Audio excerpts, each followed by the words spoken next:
Welcome, everyone, to the R.E.S.T podcast, where our goal is to help each and every one of you displace confusion, chaos, and dis-ease in order to heal and find significance in life.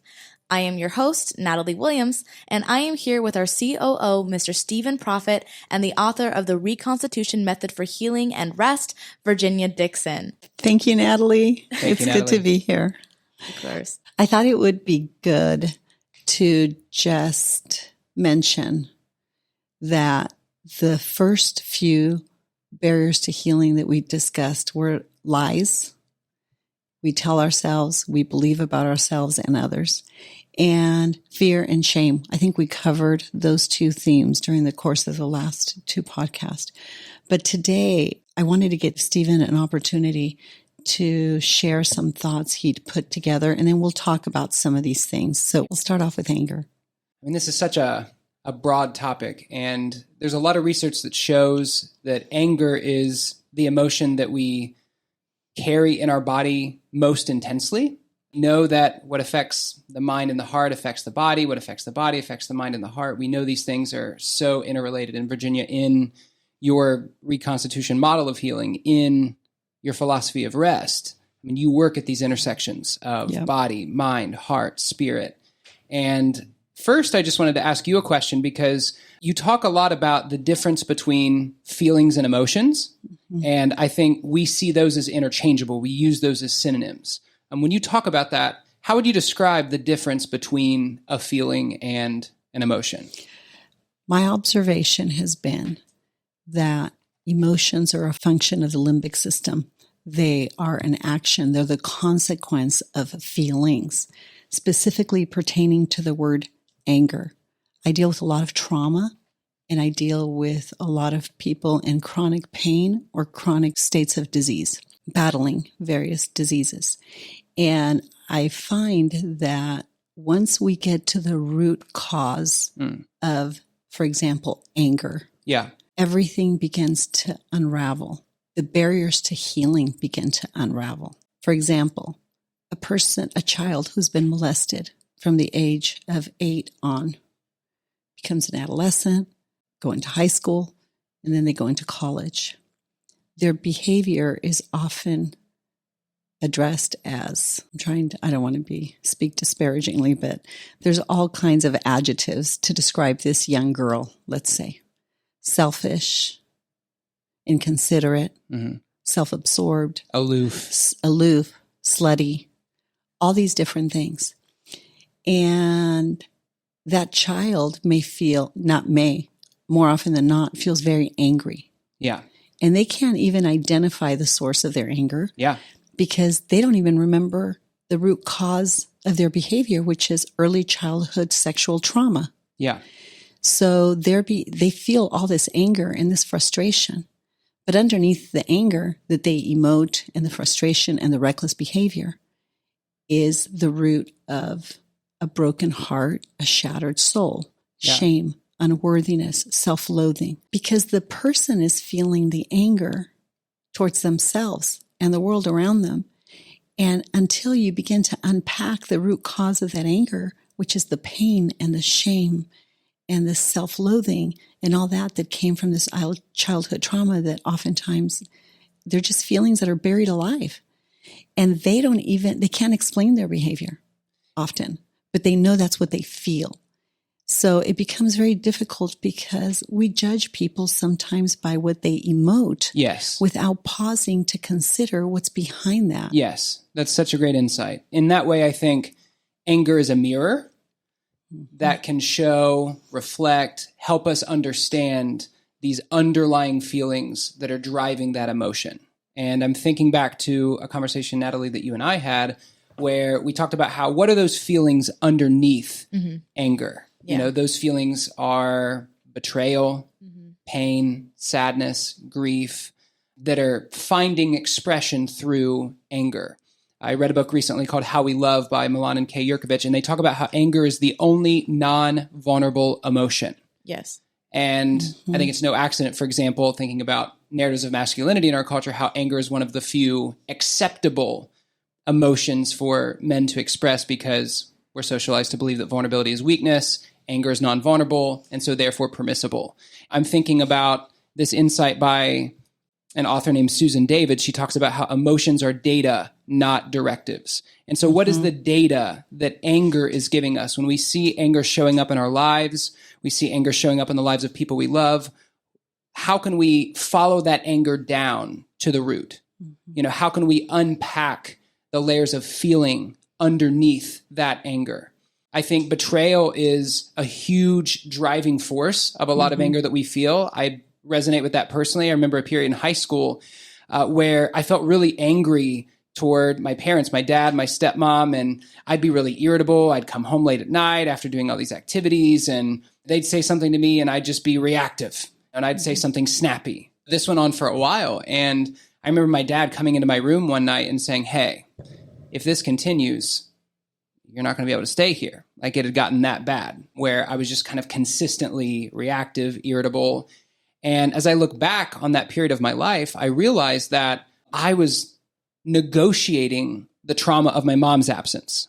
She left when I was 6, and I had stored that trauma in my body but never had processed it. And here it was, my body was trying to give it expression.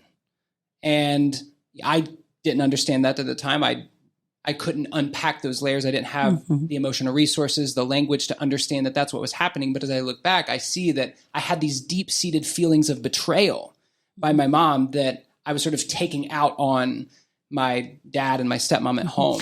And hearing you say that makes me just compelled to share something. Therein lies the beauty of relationships. Because when we see people in these destabilized states, whether it's our children, our husband, our spouse, or our friends, to have the strength and courage and patience to say, wow, I can see that this is not like you. I can see you're not well. Yeah. Do you want to talk about it? It may be no for right now. Well, when you're ready, I'd love to hear. But these are opportunities to really unwrap what's happening in the soul of another person. I also want to say too that not only is the root cause of it betrayal and pain, but I've noticed as well, and this is very common in men too, and I've spoken to multiple male friends of mine who have had to deal with this, where they actually would turn to anger as a form of coping and as a form of keeping other people at bay to keep themselves from being hurt again or betrayed again. Yeah. And so they end up sacrificing a lot of relationships, whether it's romantic, whether it's familial. They turn to anger as their initial response for everything. That's why it's a barrier to healing. Exactly. And we can't just accept it as a norm that that's just what guys do. Yeah. No, it's destructive to them and to relationships. Yeah. And we need to have courage to say, hey, this is not productive. What's going on? Yeah. I saw that in my own life during that period in high school where I was using anger as a form of emotional armor. Right. And, one of the myths that I kind of want to bust about anger is that we could hear this conversation and think that anger is inherently bad, or that anger is an inherently unhealthy emotion. And I think anger has not only a permissible place, but even an essential place in our healing process. And that can sound counterintuitive because you think, well, gosh, if we're using anger as emotional armor, how can it be a healthy part of the healing process? And I think that's where we really want to kind of follow anger down to the roots, because let's say, for example, the feeling underneath the anger is betrayal. Our sense of doing right by one another has been violated because of what that person did to us, right? We're feeling that sense of betrayal. And when we have been deeply hurt and wronged by someone, there is no healing without giving space for anger, because we are grieving the damage done, the loss of trust and intimacy in the relationship. We're grieving the disillusionment about who we thought that person was. And so anger is part of that grieving process. We're probably all familiar with the 5 stages of grief. Anger is one of those stages. And we know that in grief, we never experience those stages in a linear way, right? Like we cycle back. So it might start with denial, then move to anger, then bargaining, then double back on denial and back to anger. And so it's messy, it's nonlinear. There is really no script for that. But I think the important thing to know is that there is no grieving the harm that was done to us when we've been wrong and the pain that caused us without giving space for anger. When we've caused pain to someone we love, there is no healing for them or for the relationship without giving them the space to process their anger. Hearing you address these things reminds me of a message I heard years ago about what real love looks like. Because I think when we have to negotiate these complex emotions and unwrap the complex feelings behind them, I think it always comes down to our highest goal is to be loved, to love, and to love well. Yeah. And the most beautiful passage on love I've ever read is 1 Corinthians 13. Yeah. And I reference it often because I heard that incredible message. And the speaker asked, what is the antithesis of love? And I thought about that for a little bit, and there was a big pause. And he said, it's not hate. And the antithesis of love is self-love. So I can't love well if I'm so wrapped up in these complex feelings and they emote in ways that are counterintuitive to what I want. They're not productive. It's necessary to reconcile those things within myself. Because for me to love well and to be safe, I have to resolve these conflicts within myself. Yes. Because if not, I sabotage the very thing I need and I want. I know you're going to talk about that a little bit. But it's wonderful to understand that really our capacity to give and receive love is really predicated on our capacity to reconcile the conflict that we often have within ourselves. Yes, and I want to lean in on that for a second, because when we talk about giving space for anger, that doesn't mean that any way we want to express our anger is a healthy thing. Right? And That's so right. Going back to the author Susan David, she wrote this book called Emotional Agility, absolutely fantastic book, where she talks about when we feel emotions, we want to show up to those emotions. We want to give space for them. But part of the process of healthy emotional expression is to process our emotions and express those emotions in ways that align with our deepest values. So if Virginia and I get into a conflict, and I'm feeling anger because I feel betrayed about something that was done or how I interpreted something that was done, it would not be loving to her. If my core value is compassion, empathy, love, and I want to show that in my relationship with Virginia, it is not consistent with those core values for me to simply lash out at her. So giving space for my anger doesn't mean lashing out. Giving space for the anger means that I'm journaling, I'm praying, I'm processing it with a friend. I'm finding healthy ways to show up to my emotion, to process that emotion. And then when I come to the conversation with Virginia, I am engaging that relationship in accordance with my deepest values. Mm-hmm. And everybody needs to do that. And everybody's going to do that differently, right? But I think that's one of the beautiful things about being human. We have the resources to do that. We just need to have these conversations and learn what those are, how to access them. And Stephen, you and I have spoken about this at length. But I think as we step into these places of rest and reconcile these things within ourselves, right? Yeah.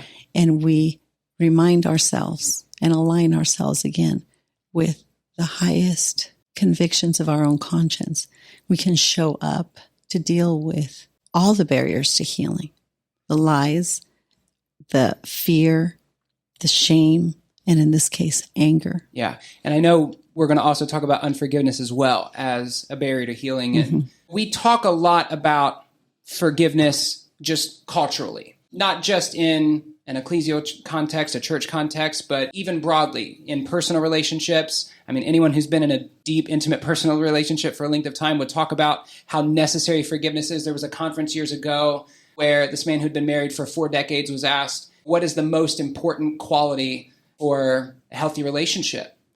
And he said, forgiveness. That was his first most important quality for a healthy, deep relationship. And I think one thing to ask is, what do we actually mean by forgiveness? Because is forgiveness just letting bygones be bygones?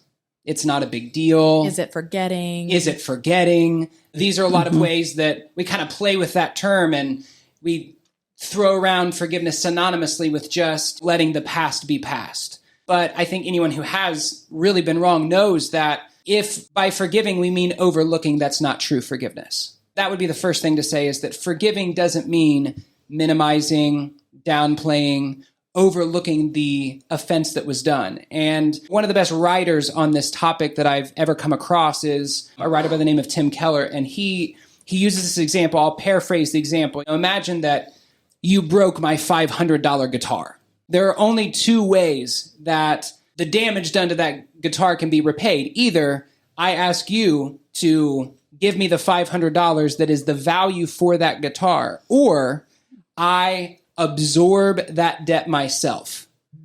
I accept it as a cost to myself.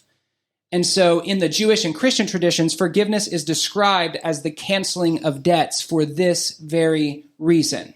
Because in relationships, what's taken from us is not a guitar, but it's peace of mind. It's happiness. Trust. It's trust, our reputation.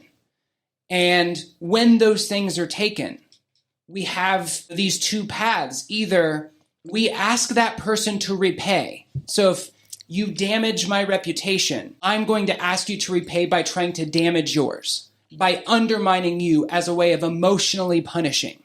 If we understand forgiveness as the canceling of debt, what we're saying, and this is how Keller describes it, forgiveness means giving up the right to seek repayment from the one who harmed you. And that always involves suffering. Because if you hurt me, if you damage my trust, you take away my happiness, my peace of mind, I'm losing sleep, I'm in grief. Either I am asking you to repay that by emotionally punishing, by being reactive, or I am voluntarily accepting the emotional cost and forgiving you, letting go of the right to seek repayment for what you've done. So forgiving is most definitely not overlooking the offense. We're taking the offense seriously and choosing not to demand repayment from the person. A perfect example of this, as it manifests in our bodies often, is life is a series of all of these transactions: lies, fear, shame, anger, and unforgiveness. This is just part of the economy of our lives. Yeah. And oftentimes, I think these transactions happen in complex ways that we don't always detect, or they become so natural and they're so common in our lives that we can't even tell the difference. So one of the things I'd like to point out is, by way of example, we had a wedding last weekend, and my mom came into town. I haven't seen her in a little bit, from Virginia with my family. And I was surprised at how quickly she'd lost weight. And I could see that her entire constitution changed significantly.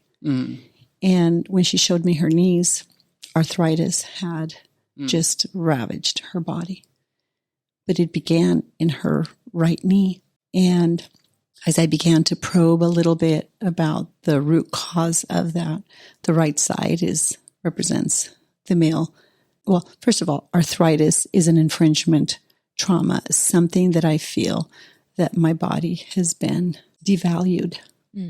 And so I knew there was a devaluation conflict, and it was because it was the right knee and the right side. I knew it had to do with the male. And immediately I was thinking about the last decade or so of my dad's life, how difficult he'd become and how much he was suffering, and how he treated mom. And they've been married many, many, many, many years, but nevertheless, the relationship wasn't what it had been perhaps most of their life. And the second part of her body that was affected was her elbow. And the elbow has to do with vocation, with work. And she had helped raise all of the grandchildren, my sister's kids in Virginia.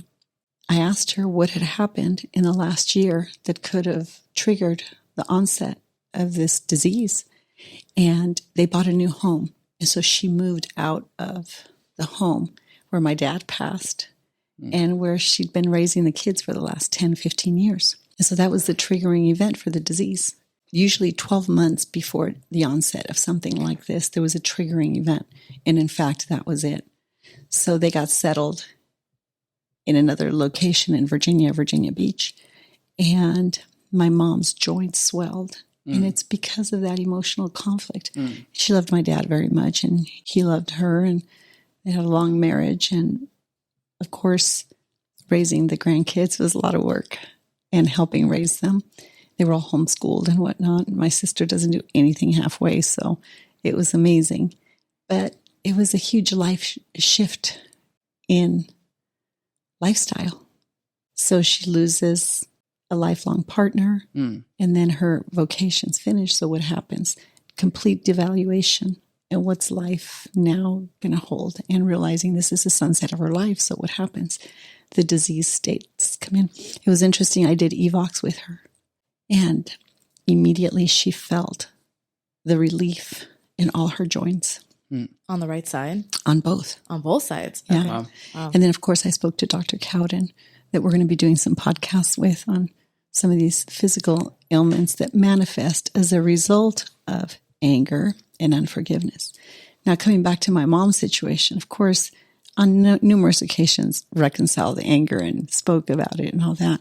And of course, she worked through forgiveness in as much as she could access. But the compounding unconscious and subconscious consequence of this, the body keeps the score. Yes.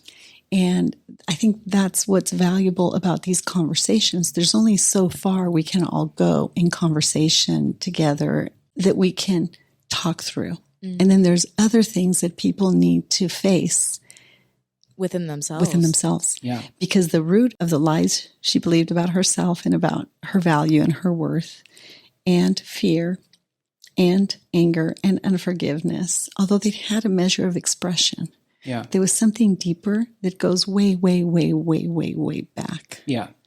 Beyond perhaps the relationships that they were manifested in. Yeah. So I just wanted to give context, because this is a good example of how these dis-ease states and these feelings, these barriers to healing, can manifest physically. Yes. Yeah. Well, and forgiveness, and you're talking about it in regards to relationships and not forgiving people. It's also not forgiving yourself. Yeah. Totally. For things, as we violate our own conscience more often than other people violate our own conscience, right? So showing forgiveness not only to others who wrong us, but also to ourselves. Exactly, because even in the case of my mom, it was the times she didn't speak up about many things. And I think we all do it to some extent. Yeah. And I was working with several patients this week and one specific client, and it isn't that they didn't understand or hear or have context. They just couldn't find the words to express those things. Yeah. So when we can't find the words and we don't reconcile these things in our spiritual life or psychologically because there's been too much trauma, it's going to get flushed out and it'll find expression in the body. And so I want our listening audience to just be encouraged that whatever situation you're dealing with, whether it's emotional or physical or any disease states, that we're living in a time where we can trace the emotional constitution of these things to help bring you wellness and healing and freedom. I always say, right, healing is about freedom. It's not about chasing the cure. It's about freedom. Yeah. And my sweet mom looked at this evox report. We had called Dr. Cowden, who nailed it in a matter of 2 minutes. And we unwrapped the mystery behind what happened in less than 5 minutes. Yeah. So it's exciting. It We're is. living in exciting times. And something that I actually want to ask you to clarify a little bit for those listening. You mentioned how you knew that it was connected to a male because it was on the right side of her body. Now, a lot of people are like, wait, what? How in the world does that correlate at all? So would you mind explaining that really quick? We're going to get into that in later episodes. I want to make sure Stephen has time to finish up as he wanted to. But for example, breast cancer is very common. Yes. We know that it has to do with unrest in the nest. The breasts of a woman serve multiple obvious purposes. If it's if the woman's right-handed and it's the right breast that's afflicted, we know that it has something to do with a male. First of all, because if she's right-handed, dominant, and it's going to be the right breast. If she's right-handed and it's the left breast, we know that it has something to do with children or something related to mothering, nurture, care. Okay. Mm-hmm. So then that would be either mother or children. If she's left-handed, however, it shifts. It's the other way. Mm-hmm. Got it. But by and large, when we see conflicts, physiological conflicts on the right side of the body, they have to do with a male, and the left have to do with female. That's interesting. Wow. There may be other organs that cross over like that, but right now the breasts come to mind. And did we talk about the physical manifestation of anger carried through life? Yeah, liver. We find that when we're dealing, the liver is like the mother of the body, right? Mm-hmm. It handles all kinds of processes, and the function that the mother has in the home. In Chinese medicine, they say that the liver has... It wears many hats. Yeah, wears many hats. And when we see someone with liver cancer, we know we have to go right to unresolved anger, root of bitterness. Mm-hmm. It's more complicated, but overall, that gives you a good gauge. And we're going to do a whole podcast on this, Dr. Cowden and I. Yeah. Yeah. And I think this reality that the body keeps a score is why it's so important to really unpack the layers beneath. That's right. Anger, to really sit with feelings of bitterness, resentment, unforgiveness that we might be harboring, because that has a real physiological effect. Yeah. And in my work with Virginia, one of the insights that I've really been sitting with is that in the busyness, the noise of our lives, we can spend our days trying to outrun or distract ourselves from feelings that we don't want to sit with. But we can never really actually do that because the body always keeps the score. It'll speak to you. Yeah, it'll speak to us. And so diving into, these emotional constitutions, trying to understand what forgiveness is and isn't, what role anger has in the process of healing is so important, not just for mental, emotional wellness, but also for physical wellness too. And so when we're talking about forgiveness, we talked about how forgiving is not overlooking the offense. We're taking the offense seriously, choosing not to demand repayment from the person. I also think something that's important to mention is that forgiving is not trusting. Those are different things. To forgive someone does not mean that trust is restored, because forgiveness is freely and unconditionally given, but trust has to be earned. And it's never emotionally healthy to give someone trust that they haven't earned. And so when we are forgiving someone, we are perhaps open to the possibility of trust being restored.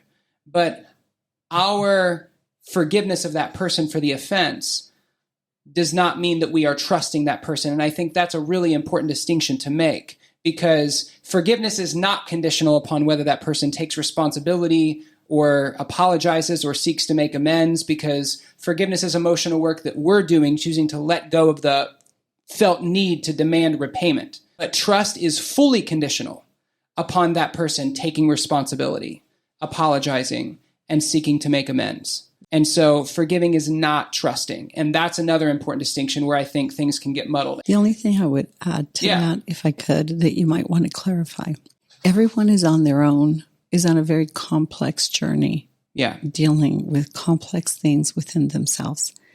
And I would say, I would caution our listening audience to be careful, because I heard an old proverb. It's a Chinese proverb, I think.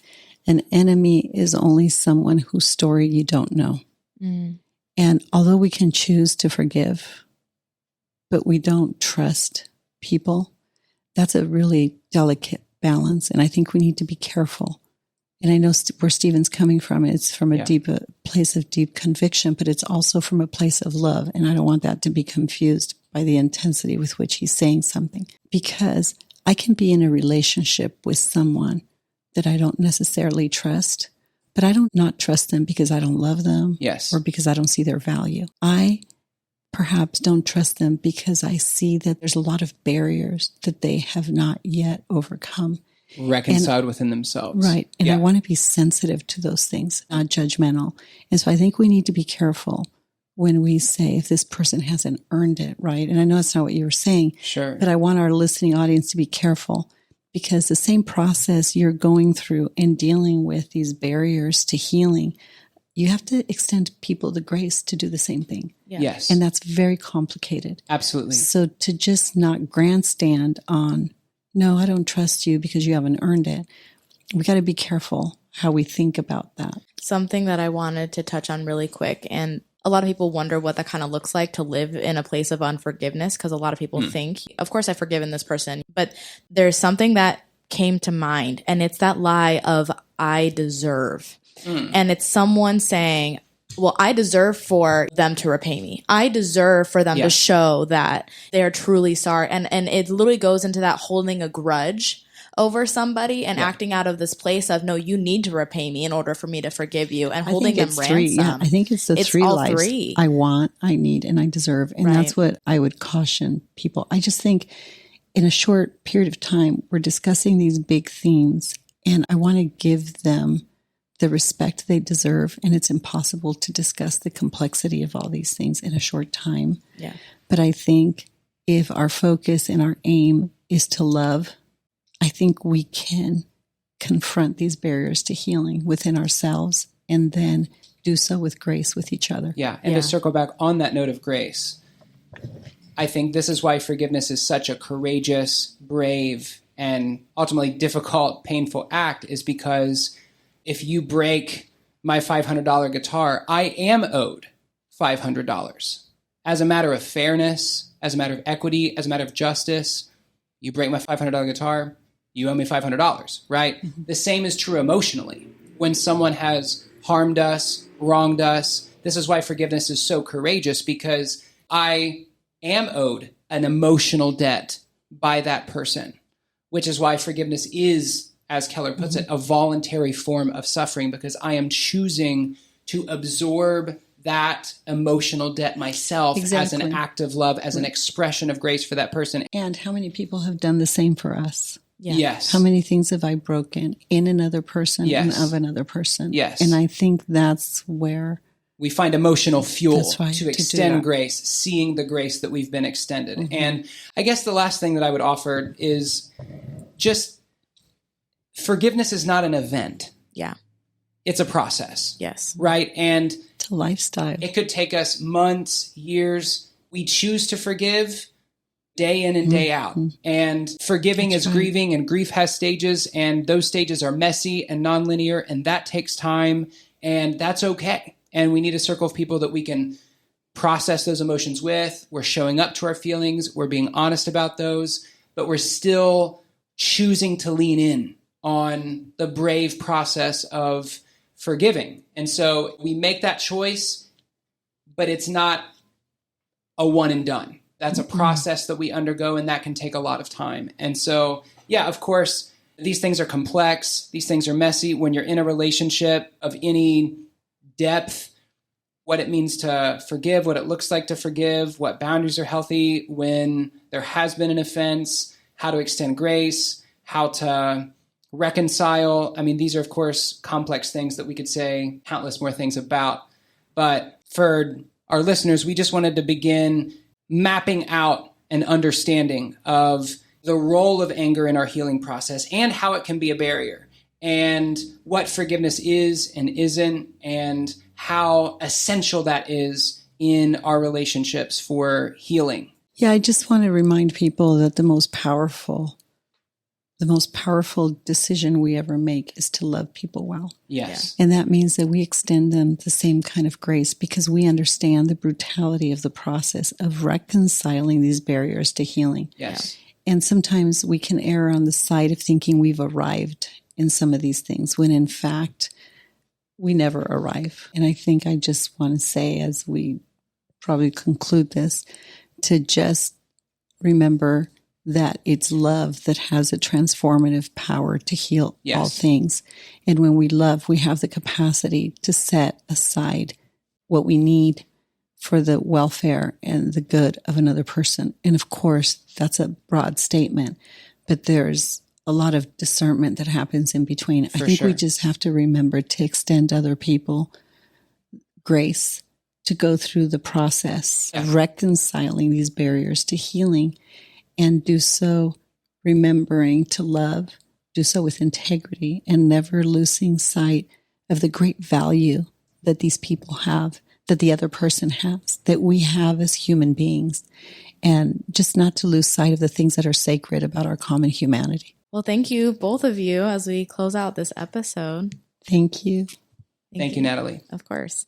All right, everyone. I wanted to say a quick thank you to those who attended our afternoon of rest at the Villa this past Saturday. It was wonderful to have you. For everyone listening, if you missed that event and wish you had attended, don't worry, because our next afternoon of rest at the Villa is on October 16th. Also this week, our first 40 Days of Rest online intensive came to an incredible close. Thank you to all included. For those who missed, this 6-week intensive will begin again October 28th and run through December 9th, with a break for Thanksgiving, of course. You can find all of the details and register under the events tab on our website at virginiadixon.com. For updates about REST and this podcast, please visit our Instagram or Facebook, The Place of Rest. If you would like more information about Virginia or to support and join the cause of REST, please go to virginiadixon.com/collaborate. Thank you for listening to Rest with Virginia Dixon. Make this weekend an incredible one.